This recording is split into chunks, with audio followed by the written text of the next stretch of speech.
My dear student, हमारे text book में alcohols की 3 फिजिकल प्रॉपर्टीज इनको डिस्कस किया गया। तो आइए हम उनको देखते हैं।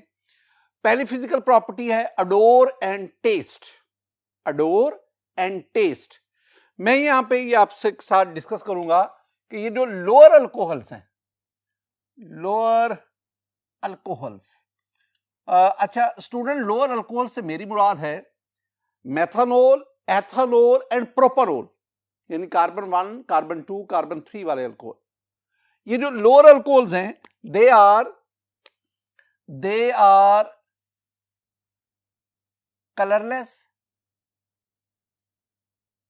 They are colourless, volatile and toxic liquids, toxic liquids। ये मैं पहले 3 अल्कोहल्स की बात कर रहा हूं, I mean C12C3, methanol, ethanol और प्रोपनॉल की बात।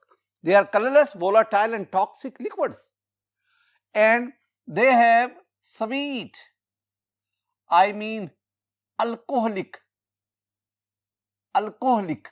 odor, but they have burning taste. They have burning taste. ये बातें आपने लोअर अल्कोहल्स के बारे में जानी, लेकिन एक बात याद रखना, as the molecular mass of alcohol increases, the odor and taste becomes less pronounced, but the toxic character increases. ये बात ध्यान में रखनी। और एक और चीज, माय डियर स्टूडेंट, ये आपके पास अल्कोहल्स C4 से लेकर रफली C12 तक, C4 butanol, C5 pentanol, C6 hexanol and so on, यानी 4 कार्बन वाले अल्कोहल से 12 कार्बन वाले अल्कोहल्स तक। ये जो मैं बात कर रहा हूं ना, ये मैं सिंपल अल्कोहल्स की बात कर रहा हूं, मैं मोनोहाइड्रिक अल्कोहल की बात कर रहा हूं। तो C4 से C12 तक they are viscous liquid, viscous liquids, और C13 and onward those alcohols are solid. ये कुछ पॉइंट्स हैं जो odour and taste of alcohols के बारे में, और ये मैंने सिंपल अल्कोहल की बात की। माय डियर स्टूडेंट, दूसरी जो फिजिकल प्रॉपर्टी हम डिस्कस कर रहे हैं that is the solubility.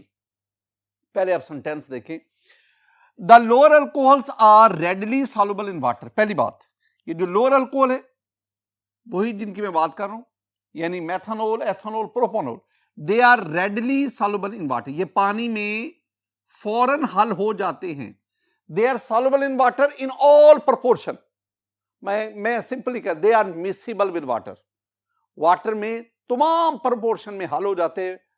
Methanol, ethanol, propanol की बात कर रहा हूं। While the solubility in decreases in higher alcohol, जैसे जैसे अल्कोहल में कार्बन चेन की लेंथ बढ़ती जाती है, उनकी वाटर में सॉल्युबिलिटी कम होती जाती है।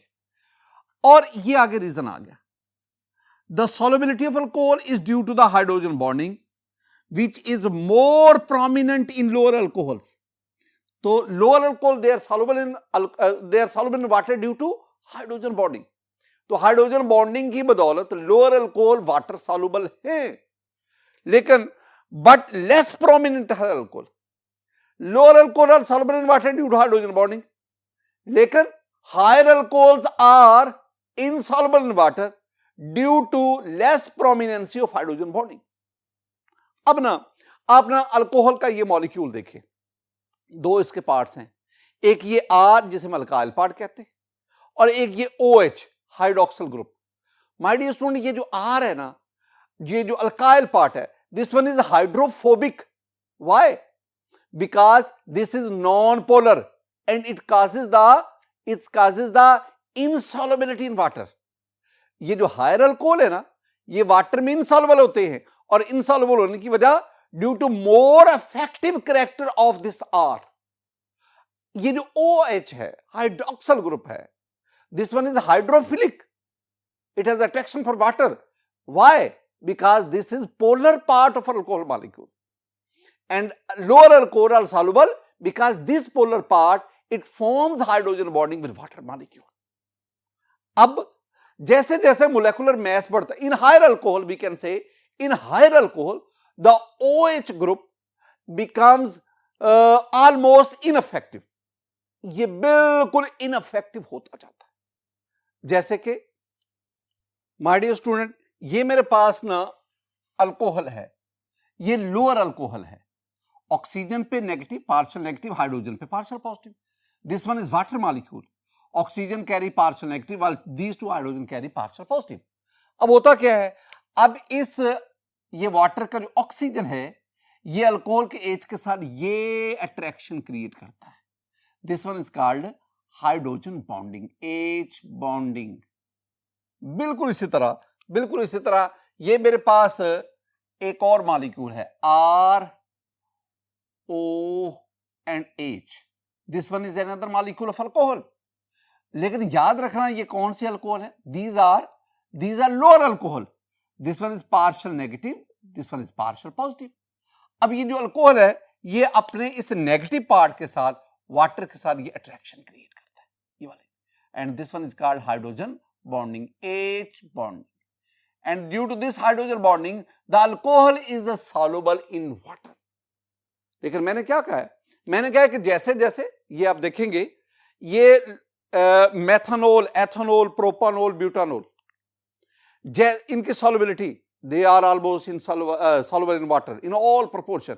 लेकिन जैसे जैसे कार्बन चेन की लेंथ में इजाफा होता जाता है, वैसे वैसे आप देखेंगे इनकी सॉल्युबिलिटी जो है वो कम होती जाती है।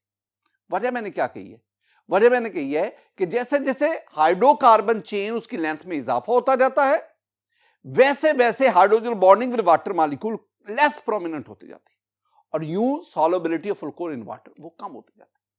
और ये जो हायर अल्कोहल्स है, they are almost insoluble in water.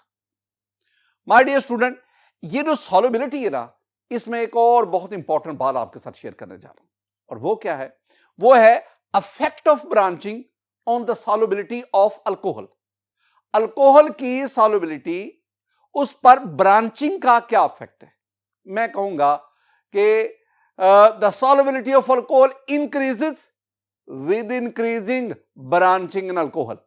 Alcohol में जैसे जैसे नंबर ऑफ ब्रांचेस बढ़ती हैं, वैसे वैसे उसकी वाटर में सॉल्युबिलिटी कम होती है। कैसे, ये आपके पास एक टेबल है, इसमें मैंने ना ब्यूटानोल, एन ब्यूटानोल यानी एन ब्यूटाइल अल्कोहल लिया, ये एन ब्यूटाइल अल्कोहल का स्ट्रक्चर। ये फिर मैंने आइसो ब्यूटाइल अल्कोहल लिया, जिसमें एक ब्रांच आ गई। फिर मैंने ये स्कैंडी ब्यूटाइल अल्कोहल लिया, फिर मैंने ये टर्शरी ब्यूटाइल अल्कोहल लिया। अब इनमें देखिए, ये सारे के सारे आइसोमेरिक कंपाउंड है। अब इनका स्ट्रक्चर भी आपने देखा, ऊपर से नीचे आ रहे हैं, इनमें ब्रांचिंग बढ़ रही है। आप इनकी नाम सॉल्युबिलिटी देखिए स्टूडेंट, जो एन ब्यूटाइल अल्कोहल है, इसकी सॉल्युबिलिटी 7.9 ग्राम पर 100 ग्राम ऑफ वाटर। आपके पास ये जो आइसोब्यूटाइल है 10, आपके पास ये जो स्कैंडी ब्यूटाइल है 12.5, और आपके पास ये टर्शी ब्यूटाइल अल्कोहल जो है इट इज इंफिनिटी, यानी it is miscible with water, it is soluble in water in all proportion. इसका मतलब क्या हुआ, ऊपर से नीचे आते हुए नंबर ऑफ ब्रांचिंग बढ़ने से solubility of alcohol in water increase कर रही है। 7.9, 10, 12.5 इंफिनिटी बढ़ रही है। एक बात तो क्लियर होगी, और वो क्या है, और वो ये है कि solubility depends upon geometry of the molecule. Solubility molecule की ज्योमेट्री पे डिपेंड करती है। अब देखें, जैसे जैसे नंबर ऑफ ब्रांचिंग बढ़ती है, नंबर ऑफ ब्रांचिंग बढ़ती है, the structure of molecule becomes more compact. जितना मोलेकुलर स्ट्रक्चर ज्यादा कॉम्पैक्ट होता जाएगा, they are easily surrounded by the water molecule, और जितना वाटर मॉलिक्यूल उसको इजिली सराउंड करेंगे, जितनी उसके साथ ज्यादा अट्रैक्शन क्रिएट करेंगे, डेफिनेटली उतनी सॉल्युबिलिटी क्या करेगी, इंक्रीज करेगी। ये बात आपने ज़हन में रखनी है। ये मैंने चीज जो आपको समझाई, ये सॉल्युबिलिटी के लिहाज से। माय डियर स्टूडेंट, हम बढ़ते हैं तीसरी physical property, and that is the melting and boiling points of alcohol. Melting and boiling points of alcohol. मैं ना मेल्टिंग और बॉइलिंग पॉइंट में आपको 3 मुख्तलिफ पॉइंट समझाऊंगा, जिसमें से एक पॉइंट ये भी है। लेकिन इसको समझने से पहले ना मैं मेल्टिंग और बॉइलिंग पॉइंट के बारे में 2 बातें आपको समझाना चाहता हूं। माय डियर स्टूडेंट, पहला पॉइंट जो आप ज़हन में रखेंगे ना, वो ये है कि the melting and boiling points of alcohol increases fairly regularly with the addition of methylene CH2 group in the hydrocarbon chain. यानी जैसे ये आपके पास क्या है, this one is the methanol CH3OH, this one is the ethanol, this one is propanol, this one is butanol. ये मैं पहले 4 alcohols की बात कर रहा हूं. जब आप मेथनॉल से एथेनॉल की तरफ आते हैं, एक CH2 ग्रुप को हमने क्या कहा था, मेथिलीन ग्रुप, एक CH2 ग्रुप का इजाफा हुआ. जब आप एथेनॉल से प्रोपेनॉल की तरफ आते, एक और CH2 ग्रुप का, प्रोपेनॉल से ब्यूटेनॉल एक और CH2 ग्रुप का. इसका मतलब है जब आप मेथनॉल से ब्यूटेनॉल की तरफ आते हैं तो CH2 ग्रुप का इजाफा होता जाता है. इनका बॉइलिंग पॉइंट देखें माय डियर स्टूडेंट. मेथनॉल का boiling point 65 degree centigrade, ethanol रफली 78 degree centigrade, propanol 97 degree centigrade and butanol 118 degree centigrade.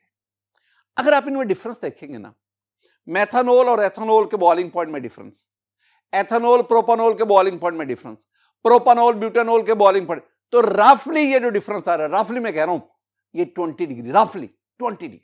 हम क्या कहेंगे, हम कहेंगे जब आप अल्कोहल फैमिली में, ये सिंपल अल्कोहल है, मोनोहाइड्रिक अल्कोहल है, जब आप मोनोहाइड्रिक सिंपल अल्कोहल में अब एक से दूसरे अल्कोहल में जाते हैं जहां पे CH2 ग्रुप का इजाफा होता है, वहां boiling point 20 degree centigrade increase करता है. ये पहली बात. दूसरा पॉइंट माय डियर स्टूडेंट, मैं दूसरी बात करूंगा कि effect of branching on the boiling point. क्या इफेक्ट है, एक बात ध्यान में रखना. The boiling point of alcohol decreases with increase in branching in alcohol molecule. Alcohol molecule में जितनी ब्रांचिंग बढ़ती जाएंगी उतना बॉइलिंग पॉइंट कम होता जाएगा. मैं दोबारा आपके पास जो ब्यूटानोल है उसके आइसोमर्स का जिक्र करूंगा. ये मेरे पास एन ब्यूटाइल अल्कोहल है, ये मेरे पास आइसोब्यूटाइल अल्कोहल है, ये मेरे पास सेकेंडरी ब्यूटाइल अल्कोहल है, and this one is the tertiary butyl alcohol. इनका स्ट्रक्चर भी आप देखें. अब इनका बॉइलिंग पॉइंट देखें. ये जो n butyl alcohol, boiling point is 118 degree centigrade. जो आइसोब्यूटाइल, इसका बॉइलिंग पॉइंट कम हो गया 108 डिग्री सेंटीग्रेड, 10 डिग्री सेंटीग्रेड कम हो गया.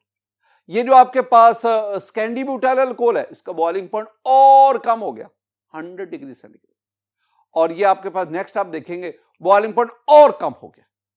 इसका मतलब क्या हुआ कि अल्कोहल में जितनी ब्रांचिंग बढ़ती, ये सारे के सारे आइसोमेरिक कंपाउंड है, इन सब का मोलेकुलर फार्मूला सेम है, स्ट्रक्चर मुख्तलिफ है, ये एक दूसरे के स्केलेटल या जिसे हम चेन आइसोमर्स कहते हैं वो है. अब इन चारों में क्या बात है, ब्रांचिंग बढ़ती है, बॉइलिंग पॉइंट कम होता जाता है.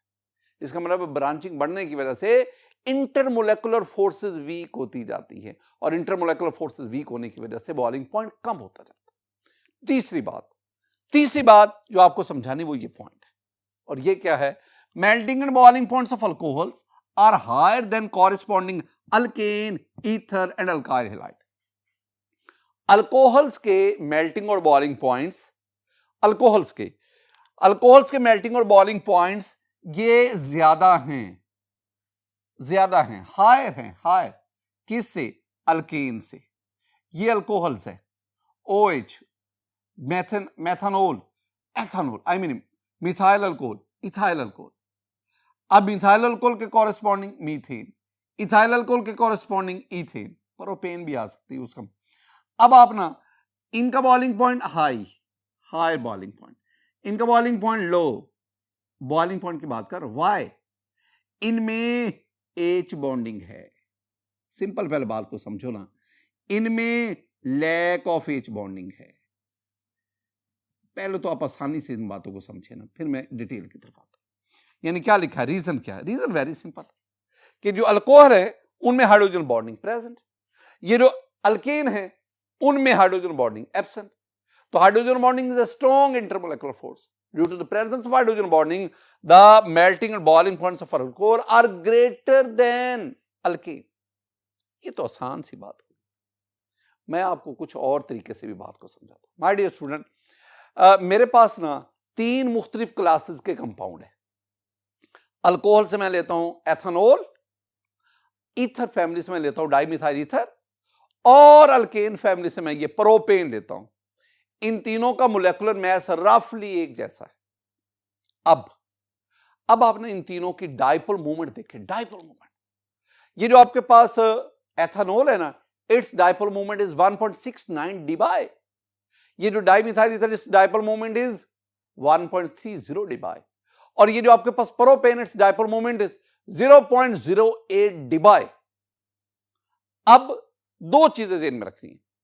ये जो आपके पास मिथाइल अल्कोहल है ना, अच्छा पहली बात, ये जो तीनों के तीनों कंपाउंड्स है ना, इनमें स्ट्रेंथ ऑफ इंटरमोलेकुलर फोर्सेस की बात करनी है। जिसमें इंटरमोलेकुलर फोर्सेस स्ट्रॉन्ग होंगी उसका बॉइलिंग पॉइंट ज्यादा होगा। पहले आप बॉइलिंग पॉइंट को भी देख लें। ये जो आपके पास एथेनॉल, इस boiling point is 78 degree centigrade. 78.6 is more accurate, मैं 78 बोल देता हूं। ये जो आपके पास डाइमिथाइल ईथर, इस boiling point is -25 degree centigrade, while the boiling point of propane is -42 degree centigrade. यानी अल्कोहल का बॉइलिंग पॉइंट अपने कॉरेस्पॉन्डिंग ईथर और अल्केन से बहुत ज्यादा है, बहुत ज्यादा है। हां, ईथर का अल्केन से भी ज्यादा है और अल्केन का इन दोनों से कम है। वजह की तरफ है, very simple. The boiling point is a physical, it depends upon the strength of intermolecular forces. इसका मतलब है एथेनॉल में इंटरमोलेकुलर फोर्सेस स्ट्रॉन्ग है। अब हमने देखना कौन सी इंटरमोलेकुलर फोर्सेस। अल्कोहल में जो प्रोमिनेंट या डोमिनेंट इंटरमोलेकुलर फोर्स है, that is the hydrogen bonding. Hydrogen bonding के साथ साथ आप इसकी डायपोल मूवमेंट देख रहे हैं। इसकी डायपोल मूवमेंट आपके पास 1.69 आ रही है डिबाई। अब dipole movement is directly proportional to polarity of the molecule. अब जितना मॉलिक्यूल पोलर होगा, पोलराइजेबिलिटी ज्यादा होगी, उतनी उसमें वंडरवाल फोर्सेस स्ट्रॉन्ग होगी। वंडरवाल फोर्सेस से मेरी मुराद है dipole forces, dipole induced dipole forces, lended dispersion forces. इसका मतलब है ये जो अल्कोहल है, जो एथेनॉल है, इसमें हाइड्रोजन बॉन्डिंग के साथ साथ लार्ज डायपोल मूवमेंट की वजह से स्ट्रॉन्ग वंडरवाल फोर्सेस पाई जाती है। That is the reason of its higher boiling point. लेकिन जब आप ईथर की बात करते हैं, डाइमिथाइल ईथर, इसका बॉइलिंग पॉइंट अल्केन से ज्यादा है। वजह वही है। आप ईथर की डायपोल मूवमेंट देखें 1.30 है। आप प्रोपेन की डायपोल मूवमेंट देखें, इस डायपोल मूवमेंट 0.08 dBi, बहुत कम है। इतनी कम है कि this one is almost non polar, और नॉन पोलर में तो फिर डायपोल फोर्सेस नहीं है। इसका मतलब है ईथर डायपोल मूवमेंट 1.30 होने की वजह से, ये डाइमिथाइल ईथर की बात कर रहा हूं, it has large polarizability as compared to the propane. That is why its boiling point is greater than propane. And in propane, we only observe the weak London dispersion forces because alkane is a non-polar molecule. My dear student, ये जो मैंने बातें आपको बताई ना boiling, melting और boiling point के बारे में, ये 3 पॉइंट्स आपने ध्यान में रखने हैं, क्योंकि इन्हीं पॉइंट्स की बेस पे ना आपसे एमसीक्यू शॉर्ट आंसर क्वेश्चन पूछा जाता है। तो अब हम ना एक्सरसाइज में इस टॉपिक से रेलेवेंट जो शॉर्ट आंसर क्वेश्चन है, आइए उसको डिस्कस करते हैं। माय डियर स्टूडेंट, जितना हमने ये फिजिकल प्रॉपर्टीज ऑफ अल्कोहल्स को पढ़ा, इनसे रेलेवेंट ना एक्सरसाइज का क्वेश्चन नंबर 11, उस क्वेश्चन नंबर 11 में आगे हमारे पास 3 डिफरेंट पार्ट्स हैं। पहला क्या है, और ये एग्जामिनेशन पॉइंट से बहुत इंपॉर्टेंट। पहला क्या है, why ethyl alcohol is a liquid while methyl chloride is a gas. पहले अपना क्वेश्चन को समझे। इथाइल अल्कोहल, ये इथाइल अल्कोहल क्या है, ये है C2H5OH, ये एक अल्कोहल है। This one is a liquid. On the other hand, this one is methyl chloride, CH3Cl, methyl chloride. This one is a gas. ये अल्कोहल है, ये अल्काइल एलाइड है। ये अल्कोहल लिक्विड है और ये alkyl halide methyl chloride, this one is a gas. वो कहता है क्यों, व्हाई? रीजन बेस्ड क्वेश्चन है, reason based question. My dear student, जब रीजन बेस्ड क्वेश्चन आता है ना, तो आपने आंसर कैसे देना है, मैं ये पहले भी आपको बता चुका हूं, दोबारा देखो। ये रीजनिंग क्वेश्चन है, reasoning question, I mean reason based question. जब आपने इसको आंसर करना है ना, तो आपने 3 चीजें, पहले लॉजिक दो, फिर आप एक्सप्लेन करो लॉजिक की बेस पे, और फिर आप एक सूटेबल एग्जाम्पल से अपनी बात को स्ट्रेंथन करो। ये 3 काम करने। पहले लॉजिक दो ना कि ये लिक्विड है, ये गैस है। किसी भी सब्सटेंस के लिक्विड या गैस होने का दारोमदार किस बात पे? The strength of intermolecular force. यानी the physical state of a compound depends upon the strength of intermolecular force. यानी पहले अब लॉजिक की तरफ क्या कहेंगे? लॉजिक में आप कहेंगे फिजिकल स्टेट की बात करेंगे। ये जो सॉलिड, लिक्विड और गैस है ना, ये फिजिकल स्टेट है। फिजिकल स्टेट किस पर डिपेंड कर रही है? It depends upon the strength of inter molecular forces. साथ एक और भी बात देख लो। आप ये कहेंगे कि ये जो आपके पास लिक्विड्स है, in liquid we observe the stronger intermolecular forces. अब ये ध्यान में रखना है कि अगर स्ट्रॉन्गर, 3 बातें मैं करूंगा। अगर स्ट्रॉन्गर इंटरमोलेकुलर फोर्सेस होंगी, स्ट्रॉन्गर, तो आपके पास ये होगा जी लिक्विड। अगर वीक इंटरमोलेकुलर फोर्सेस होंगी, या वीकर आप कह लो, तो that is a gas, that is a gas. और अगर वेरी स्ट्रॉन्ग यानी prominent, very strong intermolecular forces होंगी, तो that is a solid. Solid, ये बात। This one is the logic जिसकी बेस पे आप आंसर करने जा रहे हैं। अब लॉजिक आपने दे दिया, अब आप एक्सप्लेनेशन की तरफ आओ। ये ना एक सेंटेंस, आप 2 सेंटेंसेस आपके बन जाएंगे। अब आप ना एक्सप्लेनेशन की तरफ आओ। माय डियर स्टूडेंट, एक्सप्लेनेशन में आप बात करेंगे कि ये है इथाइल अल्कोहल C2H5OH। ये lone pair, partial negative, partial positive. You have HOC2H5, another ethyl alcohol molecule. ये lone pairs on oxygen, partial negative, and this one is partial positive. These are 2 molecules of ethyl alcohol, ethanol. अब इनके दरमियान ये hydrogen bonding है, hydrogen bonding. This one is the hydrogen bonding. अब याद रखना, ये जो इथाइल अल्कोहल है, इसमें वो इंटरमोलेकुलर फोर्सेस जिनको मैं डिस्कस करना चाहता हूं वो हैं, एक तो H बॉन्डिंग, दूसरी डाइपोल फोर्सेस, और तीसरी लंडन डिस्पर्शन फोर्सेस। ये तीनों किस्म की इंटरमोलेकुलर फोर्सेस में पाई जाती है, लेकिन इन तीनों में मोर प्रोमिनेंट कौन सी है? Hydrogen bonding. And you know hydrogen bonding is a strong intermolecular forces, और इस स्ट्रॉन्ग इंटरमोलेकुलर फोर्सेस की वजह से, इसकी हाई डाइपोल फोर्सेस की वजह से, लार्ज पोलराइजेबिलिटी की वजह से, स्ट्रॉन्ग लंडन डिस्पर्शन फोर्सेस की वजह से, this ethyl alcohol is a liquid. तो हम क्या कहेंगे? हम कहेंगे इथाइल अल्कोहल में ओवरऑल इंटरमोलेकुलर फोर्सेस की स्ट्रेंथ ज्यादा होती है। इसके बरक्स ये आपके पास ना मिथाइल क्लोराइड है, this one is the methyl chloride, CH3Cl और CH3Cl, ये आपके पास मिथाइल क्लोराइड है।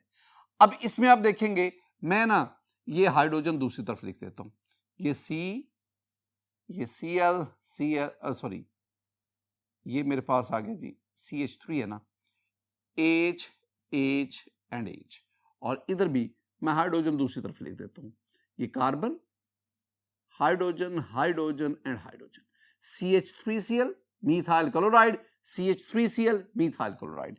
अब इस पे partial negative, because electronegativity is greater, और इस सारे हिस्से पे पार्शियल पॉजिटिव, इस पे पार्शियल नेगेटिव, इन सब पे पार्शियल पॉजिटिव, यानी ये वाला पार्शियल नेगेटिव पोर्शन और ये सारे का सारा पार्शियल पॉजिटिव पोर्शन। अब इसमें क्या होगा? ये इनके दरमियान हाइड्रोजन बॉन्डिंग तो होगी नहीं, hydrogen bonding lacks in methyl chloride. हाँ, इनके दरमियान ये वाली अट्रैक्टिव फोर्स होगी, कौन सी? Dipole forces. हाँ, London dispersion forces, these are present in all types of molecule, whether polar और नॉन पोलर। लेकिन इन दोनों फोर्सेस, इसकी स्ट्रेंथ भी, मिथाइल क्लोराइड में इन दोनों फोर्सेस की स्ट्रेंथ भी, इन दोनों फोर्सेस की एथेनॉल में स्ट्रेंथ से क्या है? कम है। ओवरऑल हम क्या कहेंगे? ओवरऑल हम ये कहेंगे, एक तो मिथाइल क्लोराइड में हाइड्रोजन बॉन्डिंग लैक कर रही है, दूसरा इन दोनों फोर्सेस की स्ट्रेंथ भी एथेनॉल में इन फोर्सेस की स्ट्रेंथ से कम है। ओवरऑल क्या बना? ओवरऑल ये हुआ कि इसमें इंटरमोलेकुलर फोर्सेस वीक हैं और इसमें इंटरमोलेकुलर फोर्सेस स्ट्रॉन्ग हैं। और इसमें इंटरमोलेकुलर फोर्सेस जो है वो वीक होने की वजह से this one is a gas, ये एक गैस।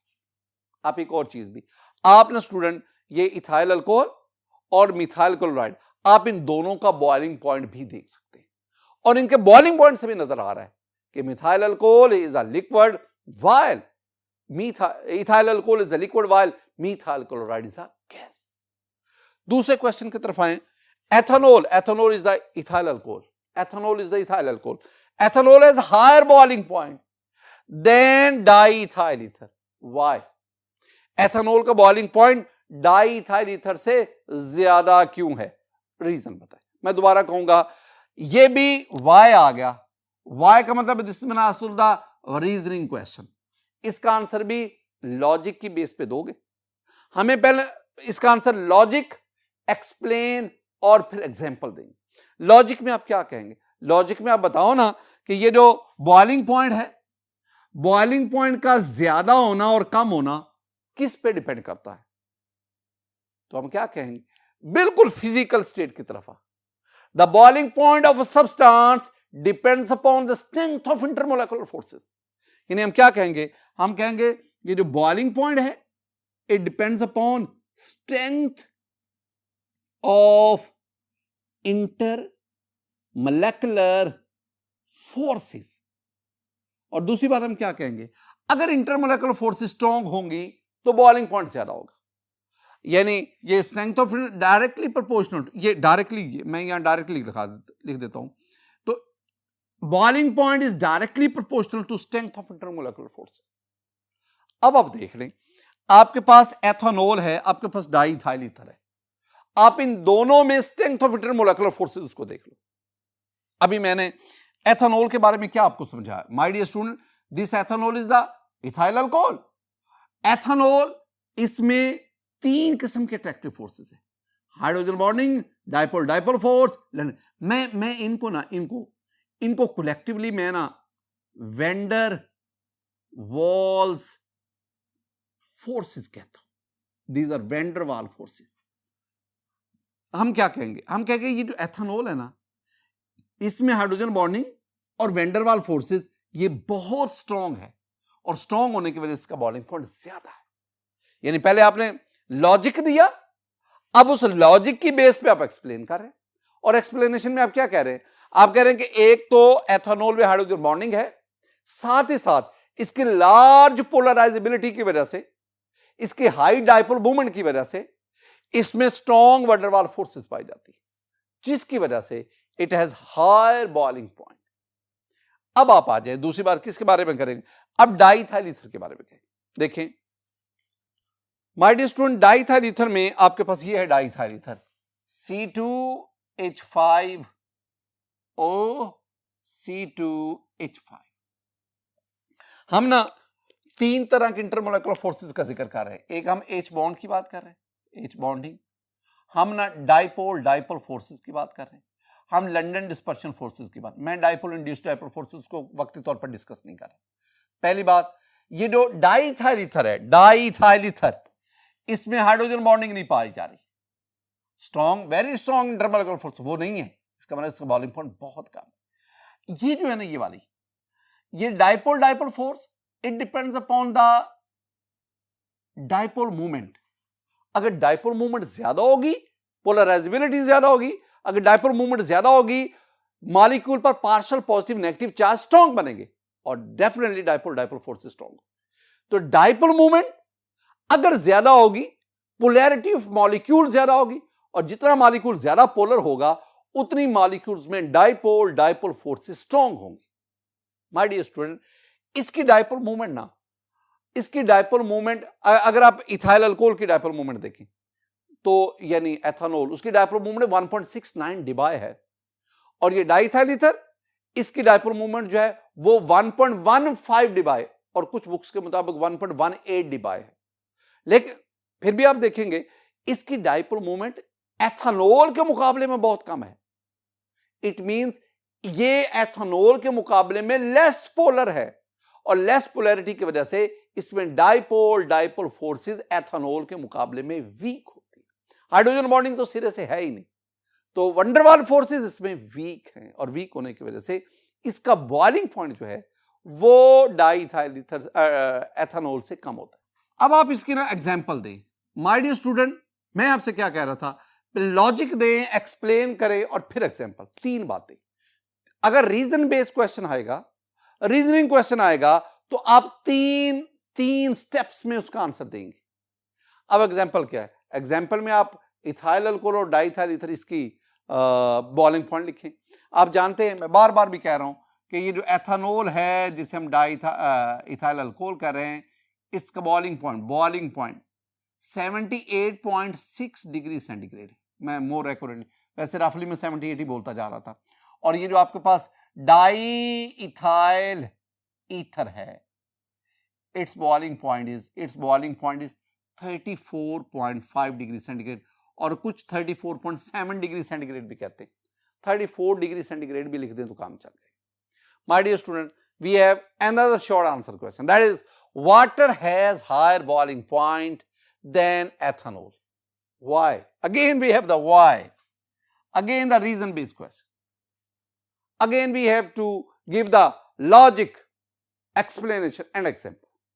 अब देखो, ये भी वाटर का बॉइलिंग पॉइंट ज्यादा है, किससे? एथेनॉल से। पहले हमने क्या कहा था? पहले मैं क्या था कि एथेनॉल का बॉइलिंग पॉइंट ज्यादा किससे है? डाइइथाइल ईथर से। लेकिन एथेनॉल से किसका ज्यादा आ गया? वाटर का। यानी ये दोनों क्वेश्चन हकीकत में इनका लॉजिक एक ही बनता है, और लॉजिक आपने माय डियर स्टूडेंट वही देना जो इधर लिखा है। क्या? The boiling point of substance depend upon the strength of intermolecular forces.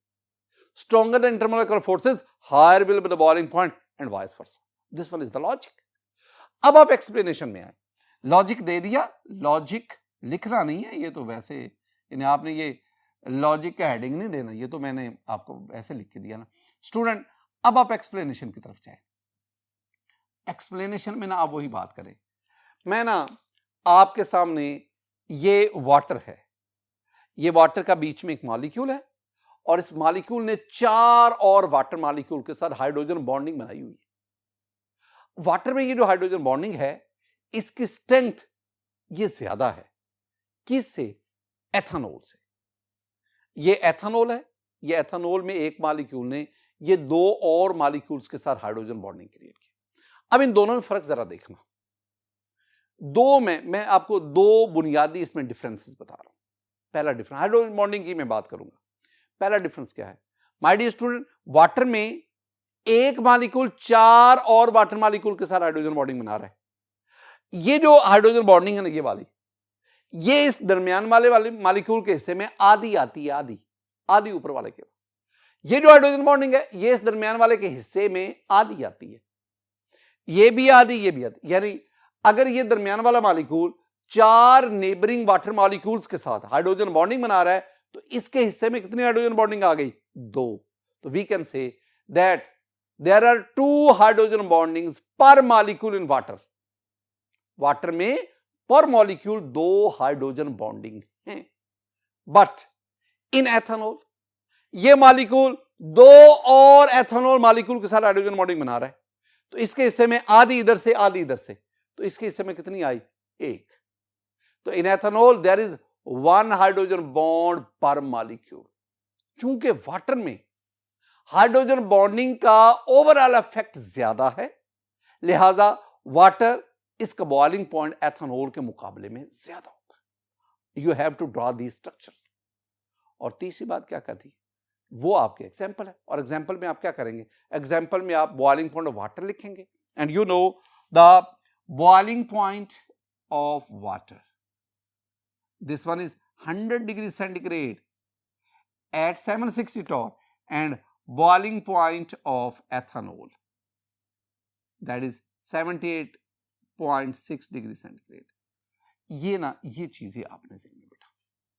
My dear student, आज के इस लेक्चर में मैंने आपको फिजिकल प्रॉपर्टीज ऑफ अल्कोहल और फिर इससे रेलेवेंट हमारे एक्सरसाइज का जो क्वेश्चन 11 है, उसके जो शॉर्ट आंसर क्वेश्चन है, they are very important, examination point of view से बहुत बहुत अहम, ये मैंने डिस्कस किए। मेरी दुआ है कि अल्लाह ताला आप पर अपना फजल फरमाए, अल्लाह ताला आप पर अपना करम फरमाए। अस्सलामु अलैकुम वरहमतुल्लाह।